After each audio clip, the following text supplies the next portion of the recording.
أعوذ بالله السميع العليم من الشيطان الرجيم. بسم الله الرحمن الرحيم.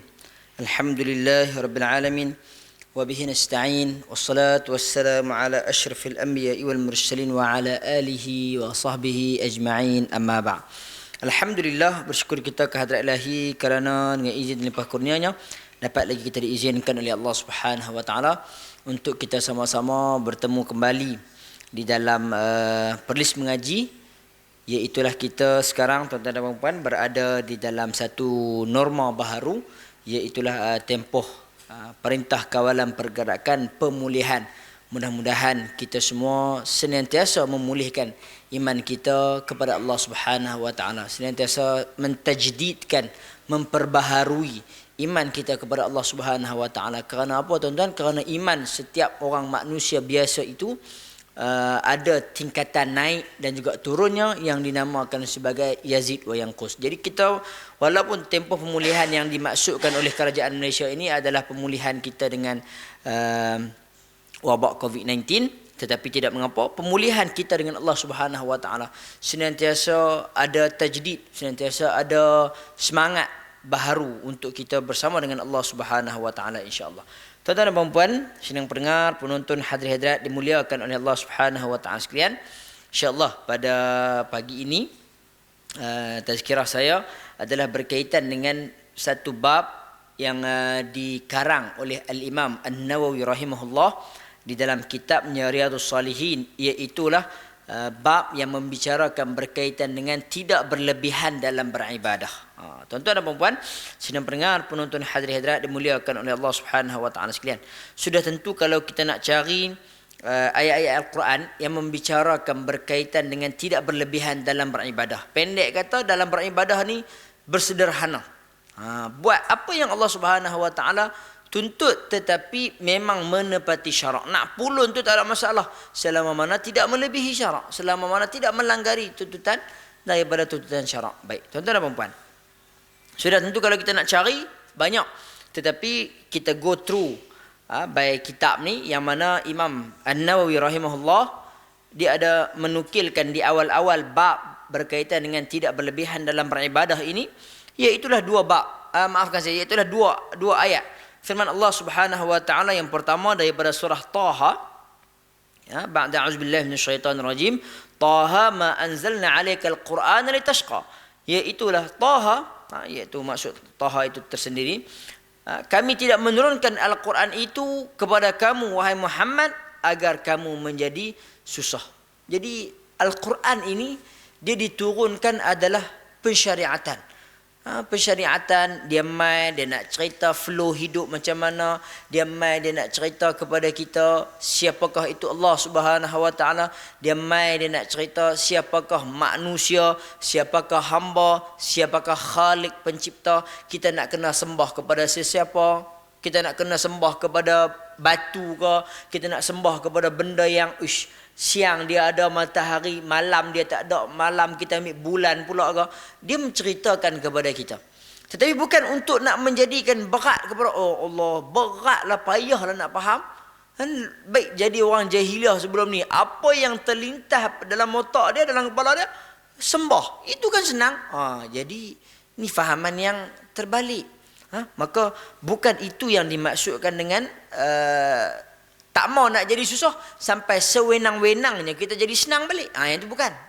Jadi dalam ayat ini Allah Subhanahu wa taala menunjukkan kepada kita umat Nabi Muhammad sallallahu alaihi wasallam, khususnya kepada baginda Nabi, ma anzalna 'alaikal qur'ana litashqa, tidaklah kami turunkan Al-Quran kepada kamu itu untuk menjadi susah, bahkan bagi Al-Quran ni untuk menjadi senang, untuk kita ada guideline, panduan. Macam suka saya bagi penerangan kepada tuan-tuan kalau saya duduk sebut-sebut sebelum-sebelum ni, iaitulah kalau lah kita kata umur-umur saya ni, umur-umur mungkin yang lapis-lapis 30-an gitu kan, duk main kereta, orang panggil apa, kereta dash, kereta dash.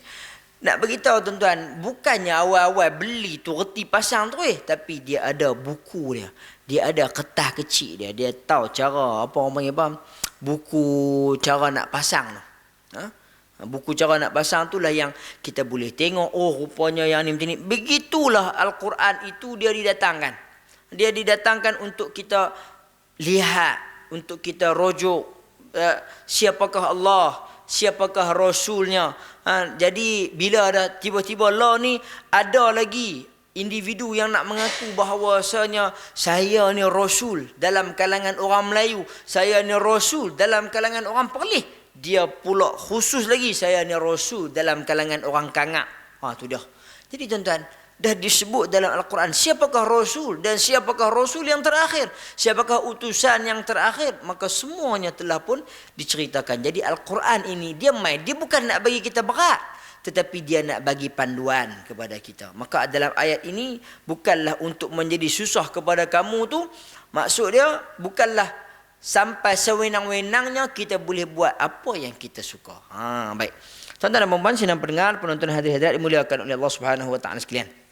Kita tengok ayat yang kedua yang disusun oleh Al-Imam An-Nawawi rahimahullah. Qala ta'ala di dalam surah Al-Baqarah ayat yang ke-185, Allah Subhanahu wa taala berfirman, yuridullah bikumul yusr wa la yuridu bikumul usr. Iaitulah Allah Subhanahu wa taala mengkehendaki kemudahan kepada kamu dan Allah Subhanahu wa taala tidak mengkehendaki kesukaran bagi kamu. Tuan-tuan, Allah Subhanahu wa taala nak bagi kita mudah. Allah Subhanahu wa taala bagi kelonggaran kepada kita, rahmat kepada kita, kasih sayang kepada kita. Yang ni yang selalu kita sebut-sebut, iaitulah kita kena rasa kasih sayang daripada Allah Subhanahu wa taala, insya-Allah. Baik tuan-tuan dan puan-puan, sidang pendengar, penonton hadirin dimuliakan oleh Allah Subhanahu wa taala sekalian. Mudah-mudahan dengan dua ayat ni dah memberikan kita sedikit gambaran berkaitan dengan kita dalam nak beribadah ini. Apa yang penting adalah kita menepati syarak. Apa yang penting adalah kita buat ini bukannya untuk nak tunjuk agama Islam ini dia paksa kita solat, agama Islam ini dia suruh kita solat, tetapi cara manakah dia suruh kita solat? Iaitulah kata Nabi SAW, muru auladakum bis salati wahum abna'us sab' wadribuhum wahum abna'ul 'ushr. Suruhlah anak kamu menunaikan salat seawal usia dia 7 tahun dan pukullah dia ketika mana usia dia dah sampai kepada 10 tahun. Maksud dia nak beritahu ni tuan-tuan, daripada kecil kita duk ajak, kita duk didik, bukannya jabron lahir-lahir tu nak kena solat terus Allahu Akbar, ni minum susu apa, jalan tak boleh lagi. Kita tak sampai berat kepada begitu. Tapi bukanlah sampai macam saya kata tadi, sewenang-wenangnya dah kata tak payah kita kata bukan untuk nak berlebih-lebihan dalam beribadat. Saya rasa saya tak mau semayang ni, nak relax tak boleh tak? Sehari je nak ambil cuti tak? Yang lain boleh ambil cuti, solat pun nak ambil cuti tak? Tak apa, kita bayar balik esok. Tuan-tuan, tak boleh macam tu. Sebab agama ni adalah agama yang mempunyai undang-undang, adalah agama yang mempunyai guideline, apa yang kita boleh buat, apa yang kita tak boleh buat. Kita tak boleh ikut suka hati kita, ikut suka apa yang terlintas dalam fikiran kita, kita nak buat, kita buat, yang tu tak boleh. Baik. Kita lihat hadis yang pertama. Wa an Aisyah radhiyallahu anha anna Nabi sallallahu alaihi wasallam dakhala 'alaiha wa 'indaha imra'atun qala man hadhihi qalat hadhihi fulanah tadhkuru min salatiha qala mah 'alaikum bima tutiqun fa wallahi la yamullu Allah hatta tamallu wa kana ahabbu ad-din ilayhi ma dawama sahibuhu alaih, muttafaqan alaih. Hadis yang telah pun diriwayatkan oleh Imam Bukhari dan juga Muslim. Baik tuan-tuan dan puan-puan, hadis yang pertama ini pun dah nak menunjukkan kepada kita bahawasanya apa yang saya terangkan dekat tuan-tuan tadi, boleh tak kita rasa-rasanya macam hari ni tak mau solat, nak berhenti tak bersolat? Tak boleh, sebab undang-undang menunjukkan kita sehari kita kena solat. Berapa kali? Kena solat 5 kali. Rasa hari ni takat nak buat 4.5 kan? 4.5 subuh 2 tu nak buh 1 ya pagi ni. Boleh tak? Tak boleh, sebab undang-undang dia, pensyariatan dia memang macam tu. Tetapi kalau kita nak lebih, kita nak tambah daripada 5 yang wajib itu, kita nak tambah yang lain, boleh ke tak? Falyatafaddal mashkura, dipersilakan dengan segala hormatnya. Tetapi kalau kita nak berlebih-lebihan, sampailah tak sanggup-sanggup sampai lembek semayang. Yang ni yang disebutkan. Kita tengok daripada Sayyidatina Aisyah radhiyallahu anha, dia kata satu hari Nabi SAW masuk ke dalam rumah. Dakhala 'alaiha wa 'indaha imra'atun, dan ketika itu ada bersama dengan Sayyidatina Aisyah seorang perempuan. Kan? Jadi Nabi SAW masuk dekat isteri dia. Dengan isteri dia ada seorang perempuan. Nabi tanya, siapa ni? Jadi Aisyah pun beritahu, dia ni Fulanah binti Fulan, dia ni sekian bin sekian, dia ni Latifah binti Ayub, dia ni Raqiyah binti Ahmad. Dia ceritalah nama sekian-sekian, siapa pun. Okay. Kemudian kata Nabi SAW, Nabi tanya, ni siapa? Aisyah kata, Fulanah. Tadhkuru min salatiha, dia ni adalah si Fulanah yang terkenal dengan salatnya hebat. Kemudian Nabi bersabda, Nabi kata, mah. Mah ni tuan-tuan, mah ni, kalau kata belah-belah Melayu ni, bukanlah kita nak kata nak panggil nama orang mah, tapi mah ni dalam belah-belah Arab ni, kalau nak diterjemahkan kepada bahasa Melayu ni adalah macam, macam tu. Sebab tu, dia bahasa Arab, kita tak bolehlah nak sama-sama, kita nak bagi sama macam dengan bahasa Melayu. Macam suka saya duk bagi contoh dekat kuliah-kuliah, saya sebut berkaitan dengan Nabi SAW bila mana diberikan apa nama tu, Bi'ruha, satu kebun yang begitu besar, di dalamnya ada telaga, airnya yang hebat, yang sedap. Nabi suka masuk daripada kepada telaga Abu Talha ni, kebun Abu Talha, kebun kurma Abu Talha ni. Nabi suka masuk. Bila Nabi suka masuk, Abu Talha kata, kebun ni aku nak bagi pada jalan Allah Subhanahu Wa Taala, infak fi sabilillah.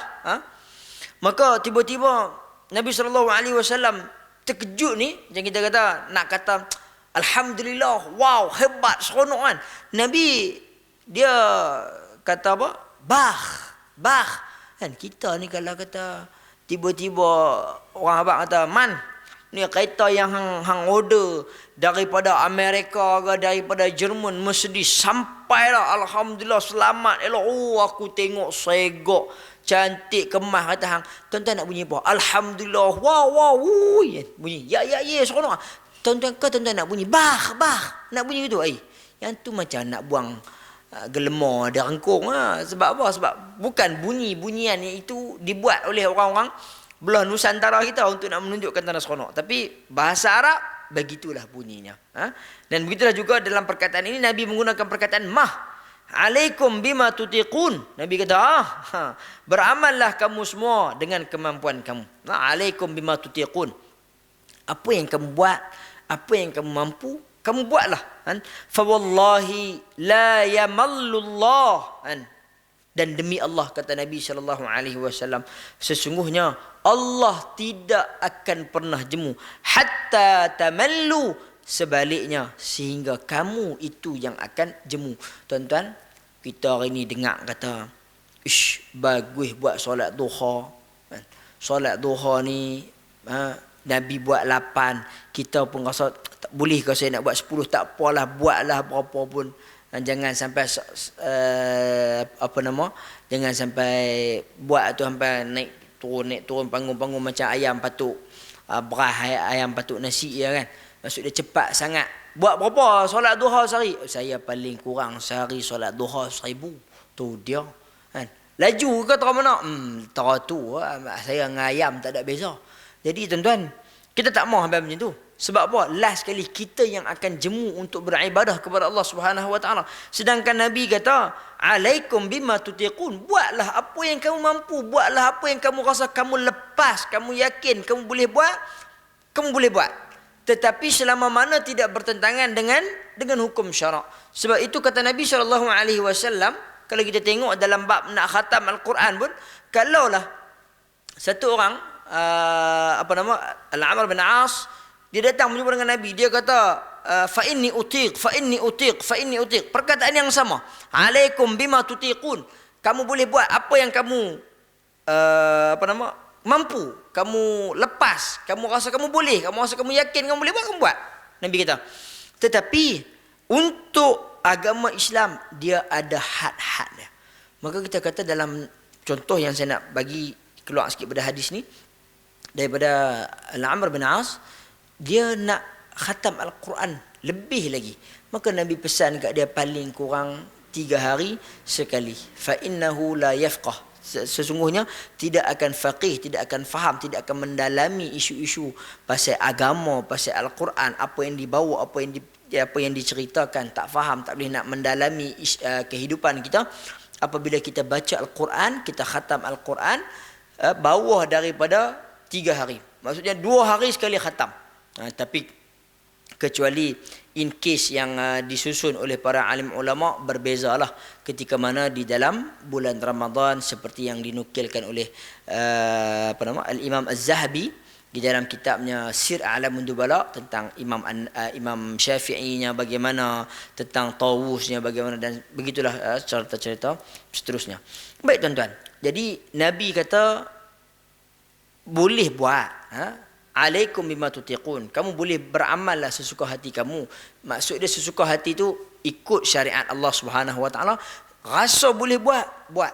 Semayang malam ni selalu Nabi buat, dikatakan kalau kata dalam bulan Ramadan 8, lepas tu Nabi tutup dengan witirnya sebanyak 3, menjadikan 11. Ada riwayat kata 12, tak apalah, khilaf sikit-sikit. Kita nak buat 20, kita nak buat 40. Ada juga riwayat yang menceritakan sedemikian.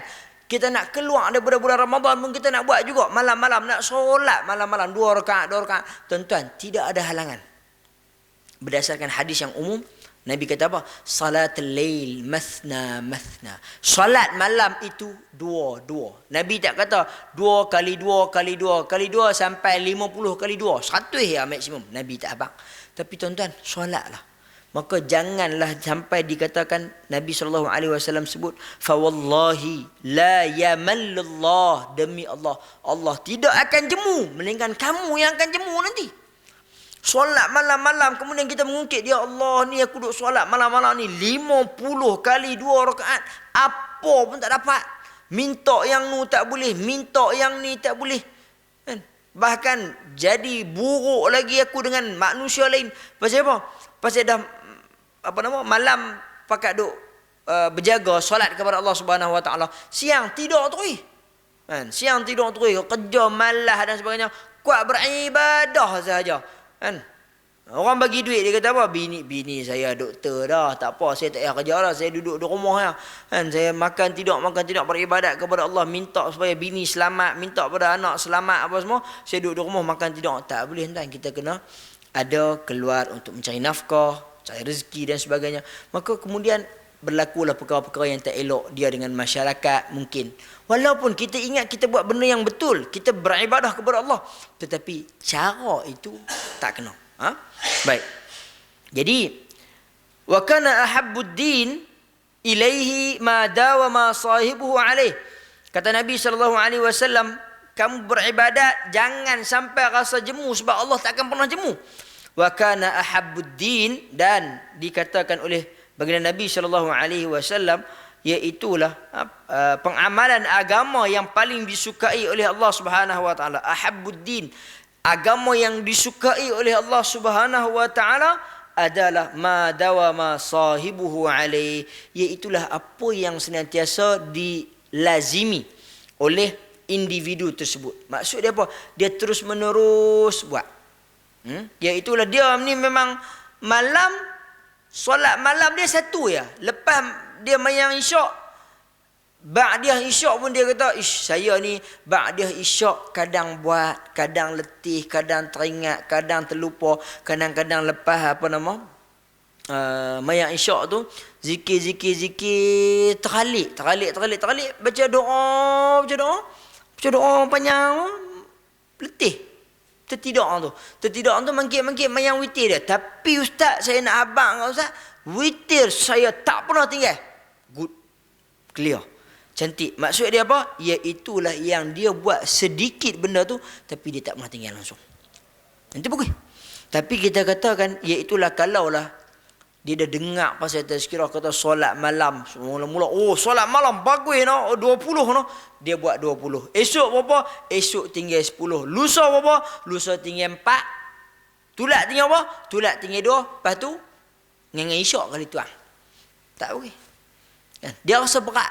Sebab itu dikatakan dalam maksud hadis ini, janganlah kamu terlalu berlebih-lebihan. Buat apa yang dikatakan bima tutiqun, apa yang kamu mampu. Demi Allah, Allah tidak pernah jemu, melainkan kamu nanti yang akan jemu beribadat kepada Allah Subhanahu Wa Taala. Tuan-tuan, kalau saya nak sebut ayat ni lah, tak jemu ke tuan-tuan, mayang sehari 5 kali, duk pi ambil mayang bagi basah yang ni 5 kali. Kan? Duk pi ambil mayang. Tuan-tuan, kalau fikir logik akal, kita duk buat benda yang sama ya. Kan? Sebab itulah kita ni perlu ada rasa perhambaan. Kita buat ini bukan untuk jemu, bukan untuk apa, tapi adalah untuk liya'budullah, untuk beribadah kepada Allah Subhanahu Wa Taala. Jadi maksud jemu tu tak boleh ada untuk nak menunaikan solat yang wajib. Kalau kata yang sunat-sunat, yang tatawuk, yang tambah-tambah tu kadang rajin, kadang tak rajin, kadang teringat, yang tu boleh lagi lah untuk kita nak ada sedikit kelonggaran. Teringat buat, tak teringat tak apa, tinggal tak apalah, hak tu okey. Tapi kalau untuk yang dikatakan yang wajib, maka kita jangan tinggalkan.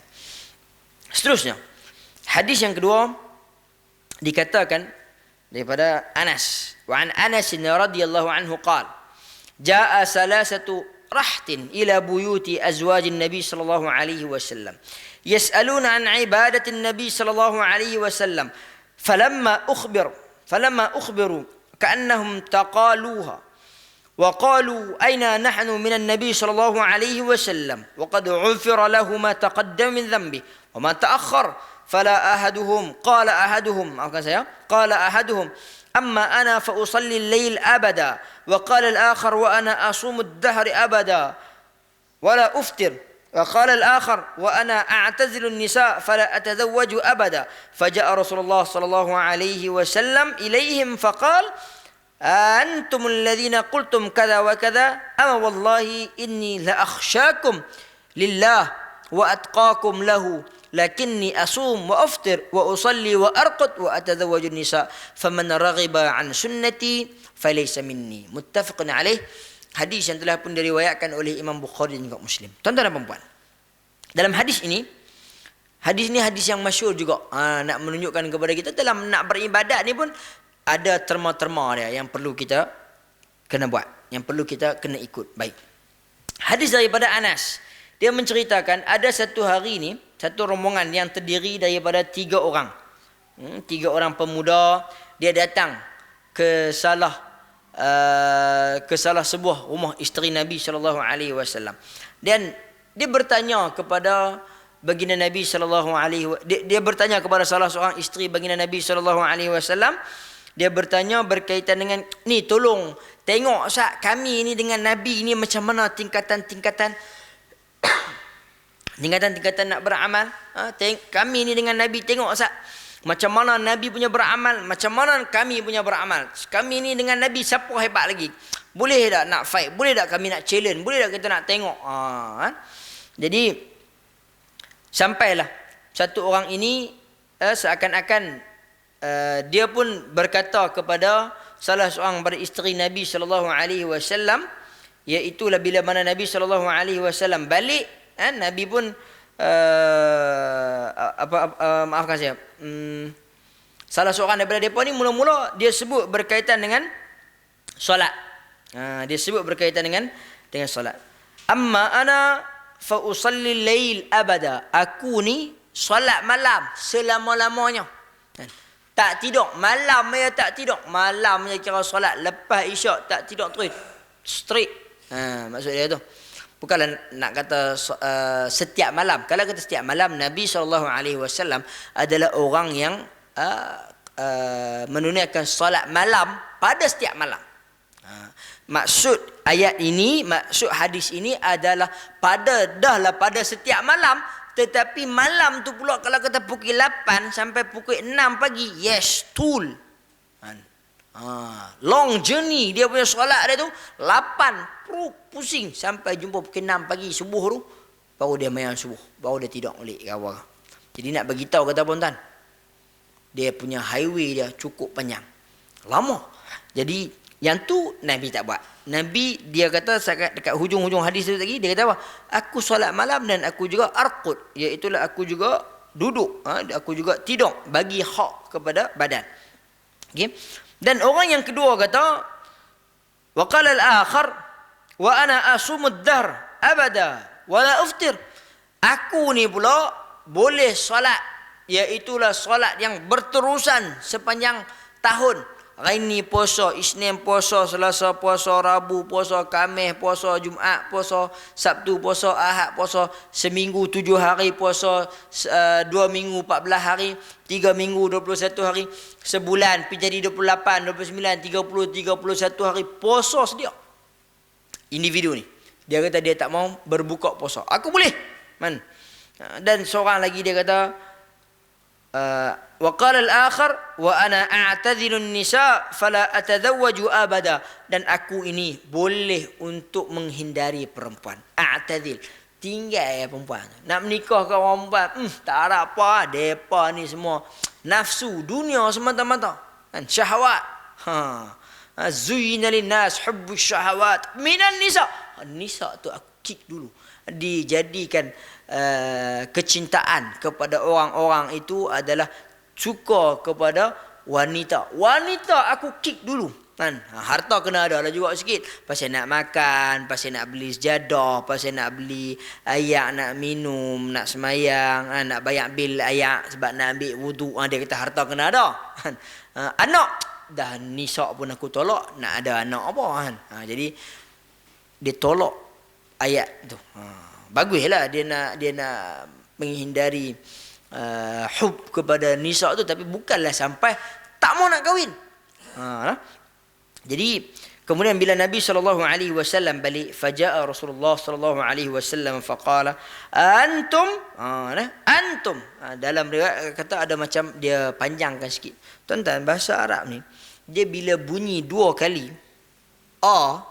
bunyi 2 kali ataupun panjang sikit tu, maka dia jadi adatu istifham. Dia jadi macam apa bahasa Melayu kita, tanda tanya. Dia cara orang Arab bertanya, anta fa'alta kadha?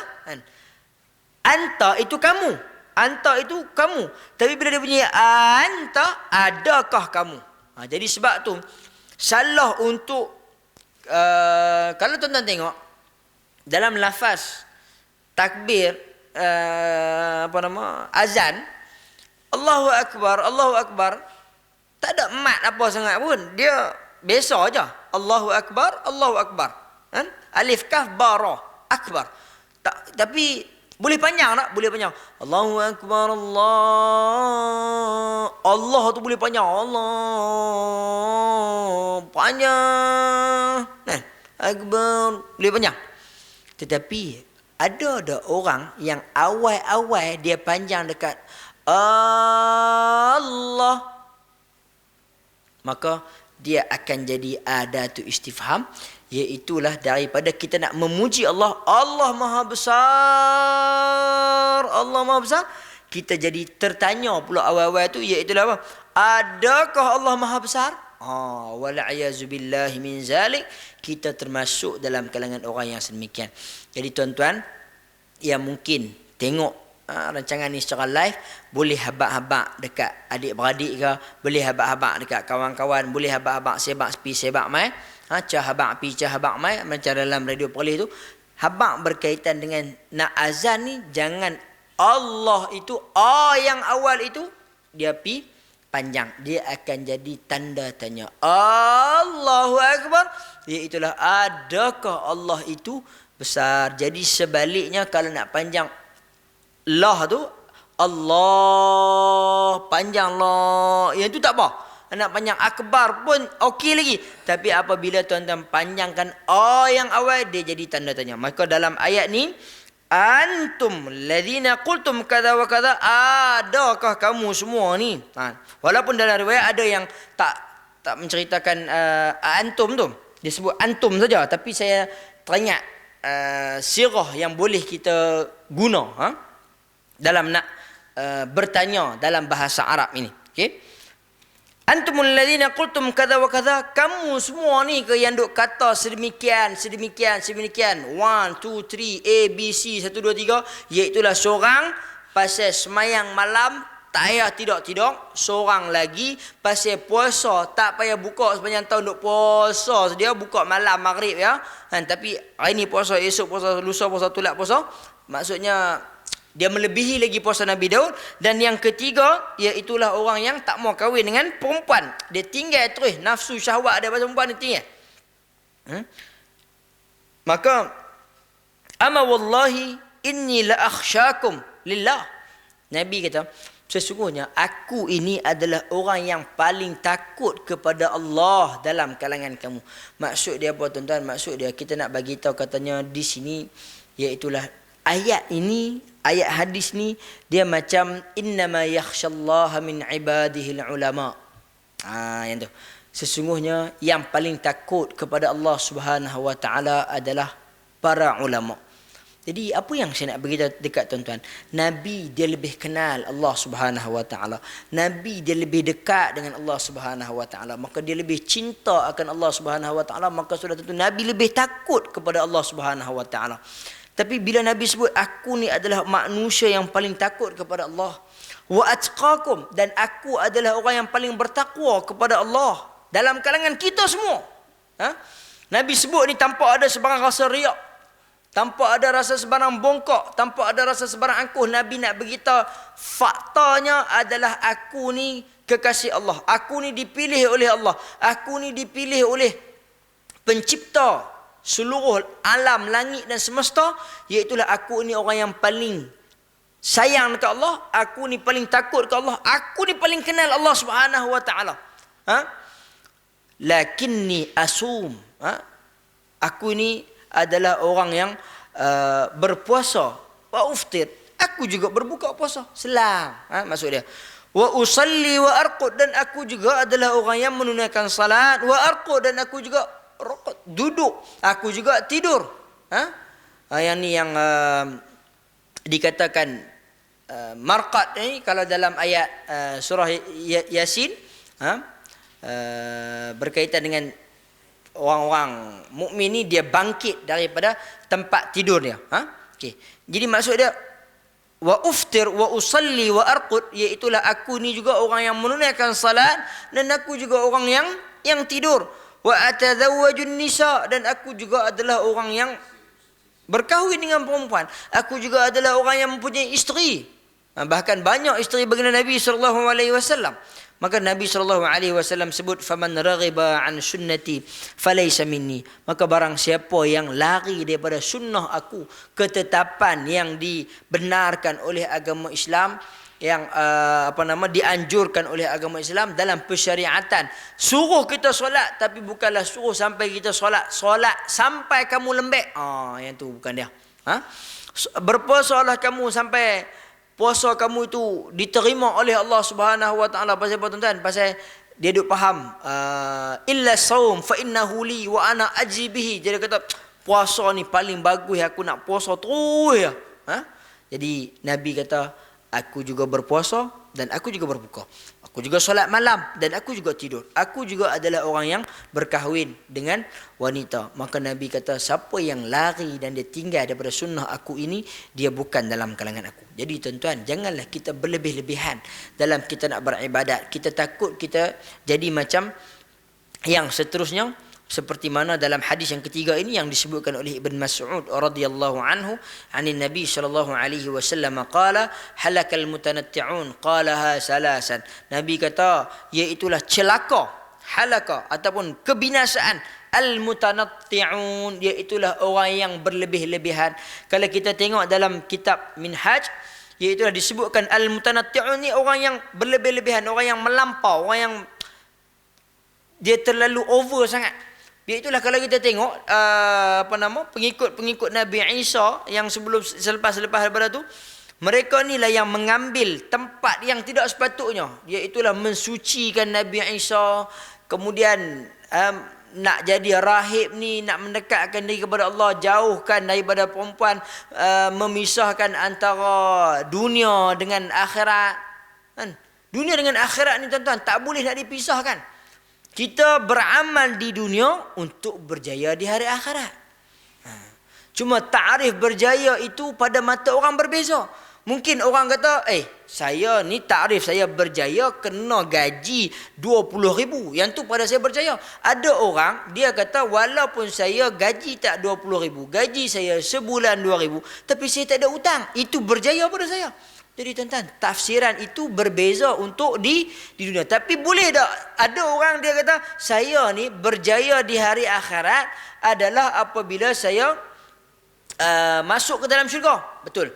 Saya ni adalah berjaya di hari akhirat adalah apabila saya berada di neraka tingkat yang paling atas. Bukan neraka tingkat yang paling bawah. Hok tu tak berjaya. Hok tu teruk. Saya berjaya sikit lah daripada orang yang neraka tingkat paling bawah. Yang tu tidak.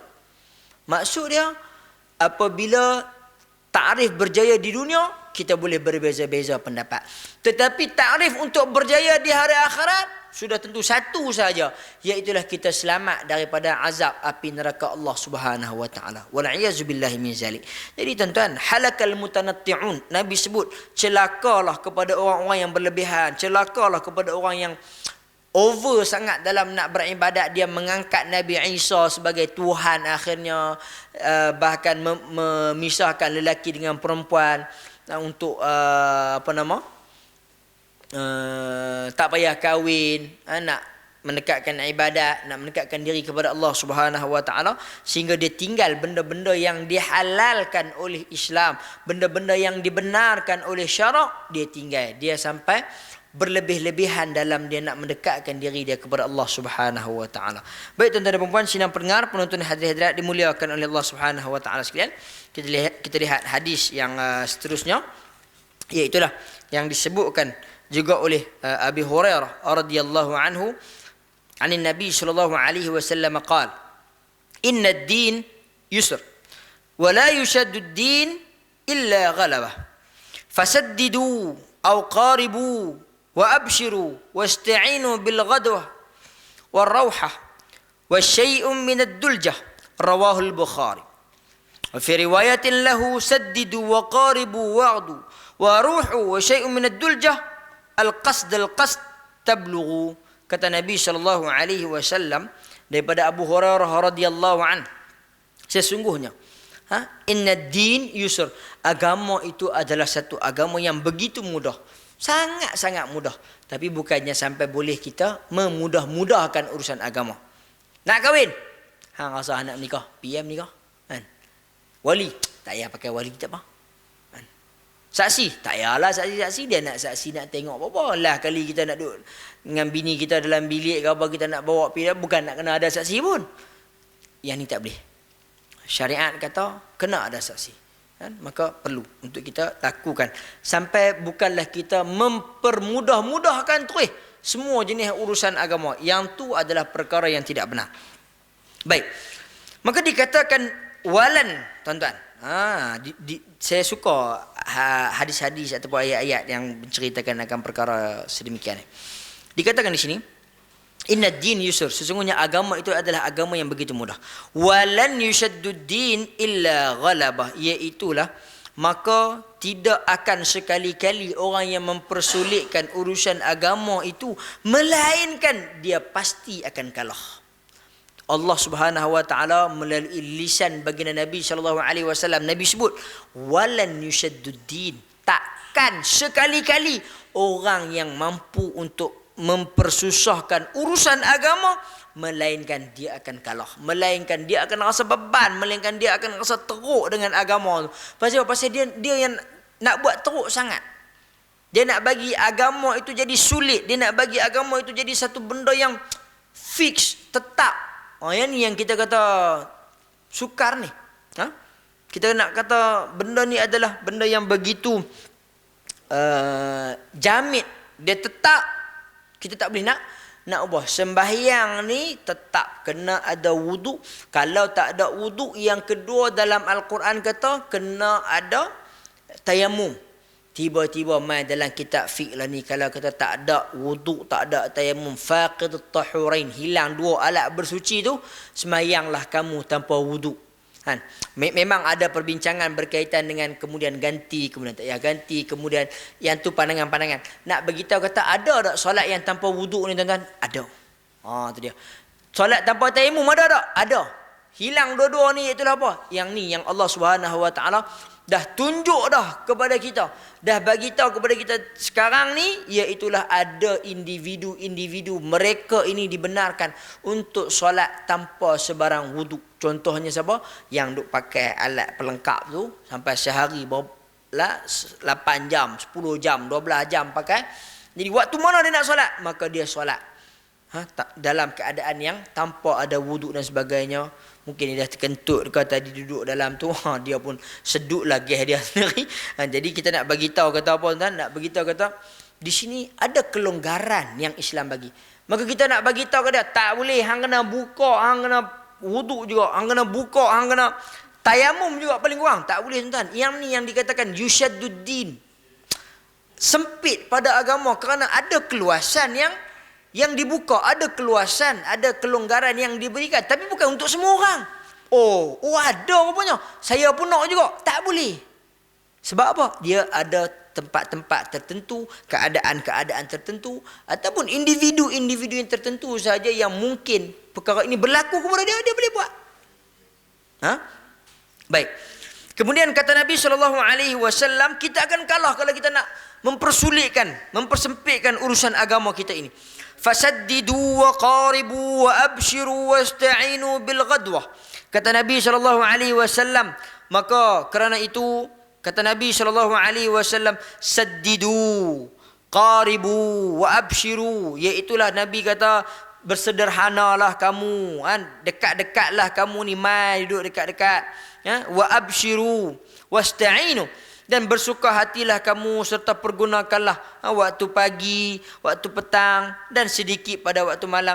Iaitulah dia katakan apa? Maksudnya rauhah ini adalah pada waktu petang, ataupun minad duljah ini adalah sedikit pada waktu malam. Maksud dia apa? Dalam kita nak beribadat, buat sikit waktu siang, buat sikit waktu malam. Janganlah pulun sangat, janganlah sampai over exciting, buat macam tak ada harapan.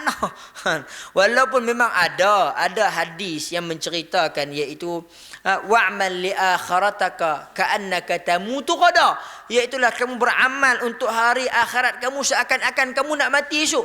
Tuan-tuan, kalau orang nak mati esok, orang yang dia dah tahu mati dia sat lagi, dia nak kena hukuman gantung pukul 10 hari, law ni rasa dia buat apa?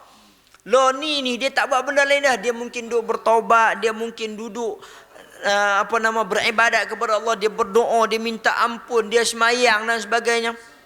Boleh tak kita nak kata hang tak boleh semayang lah? Tak boleh, pasal dia dah tahu timing dia sampai. Tetapi kita nak bagi tahu kata, kalau dalam waktu biasa-biasa ni kita tak tahu bila kita nak mati. Bukanlah sampai kita kena duduk tani, bersedia untuk mati, duduk tani. Bang, mai makan. Tak boleh. Sekejap lagi nak mati, lo ni kena mayang dulu. Lo ni nak kena berdoa kepada Allah. Takut sekejap lagi mati. Bini dia panggil, bang, mai kita sahok. Tak payah sahok. Takut sekejap lagi mati. Itu tak kena. Persediaan nak mati itu terlalu teruk sangat. Bukan kita kata jangan sampai ingat mati. Tetapi Nabi kata apa? Sikit-sikit. Ambil waktu pagi sikit, ambil waktu petang sikit, ambil waktu malam sikit.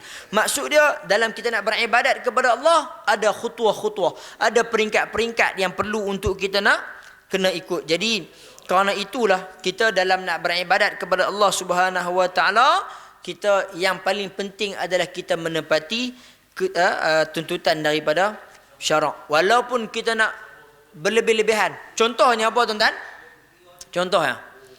Contohnya kata Nabi SAW dalam hadis berkaitan dengan pada waktu pagi ni, kelebihan dia banyak. Maka antara salat rawatib yang hebat adalah 2 rakaat sebelum fajar. Kita pun solat sunat 2 rakaat sebelum fajar. Lepas tu kita solat fajar, solat subuh. Dah lepas solat subuh tu dia nak tunggu tu, dia kata tak boleh tunggu saja-saja ni, alang-alang mayang pilih 2 rakaat ni. Boleh tak tuan-tuan? Tak boleh. Rasa-rasa teringin, tak boleh. Rasa takkan salah, takkan baik tuan-tuan buat ayat takkan ni penat sampai bila-bila. Kan? Jadi yang inilah yang kita katakan, dalam kita nak beribadat, kita buat sikit-sikit tetapi bertepatan dengan apa yang Allah Subhanahu Wa Taala tentukan. Bukan nak kata buat sikit-sikit tu sampai buat sikit-sikit jadi ya. Tidak, kita boleh tamak dengan Allah Subhanahu Wa Taala. Sebab tu dikatakan ud'u rabbukum tadarruan wa khufyah, dan berdoalah kepada kamu dengan penuh kerendahan, dengan penuh ketakutan, khaufan wa tama'a, dengan penuh ketakutan, dengan penuh tamak, minta dekat Allah. Tuan-tuan nak minta ke Allah, mintalah banyak-banyak mana sekalipun. Tetapi dalam nak minta itu kita jangan berlebih-lebihan sampai kita beribadat tak kena pada tuntutan syarak, sampai salah balik. Jadi itulah yang dimaksudkan dalam bab yang disebut oleh Al-Imam An-Nawawi rahimahullah di dalam kitabnya Riyadhus Shalihin berkaitan dengan tidak berlebihan dalam beribadah.